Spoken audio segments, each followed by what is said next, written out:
Hi guys, இங்கே பாருங்கள். இந்த மாதிரி நாங்கள் கம்மல் செட் வாங்கிட்டு வந்தோம் ஃபேன்சி ஸ்டோர் போயிட்டு. வீடியோக்குள்ளே வா. இங்கே பாருங்கள் எவ்வளோ அழகாக க்யூட்டாக இருக்குது. இப்படி கொஞ்சம் ஆடுற மாதிரி ஜிமிக்கி மாடல் தாங்க, நல்லா இருக்குது. இந்த ட்ரெண்டிங் பாருங்கள், இந்த கம்மல் சூப்பராக இருக்குது. இன்னொன்று காமிடா, இது வச்சுருங்க. இந்த மாடல் பாருங்கள், இதுவும் அழகாக இருக்குது, க்யூட்டாக இருக்குது. எல்லாம் ஜிமிக்கி மாடல் தான் நான் வந்து வாங்க சொன்னேன். இதுவும் பாருங்கள், ஒவ்வொன்றும் ஒவ்வொரு டிசைன். கீழே வந்து முத்து வச்ச மாதிரி இது இருக்குது பாருங்கள்.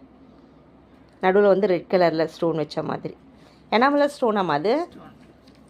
அதுக்கப்புறம் இது வந்து மேலே ஊக்கு மாதிரி வருங்க.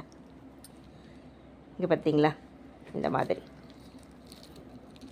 நல்லா ஆடும் சிங்குன்னு சொல்லிட்டு அழகாக இருக்குங்க. நீங்கள் வந்து இதை காலேஜு கூட போட்டு போகலாம். ஏன்னா குட்டி குட்டியாக தானே இருக்குது. பெரிய சைஸாக இருந்தால் தான் காலேஜுக்கு போட்டு போக முடியாது. இந்த மாதிரி குட்டி குட்டியாக இருக்கிறதெல்லாம் நீங்கள் காலேஜுக்கு போட்டு போகலாம்.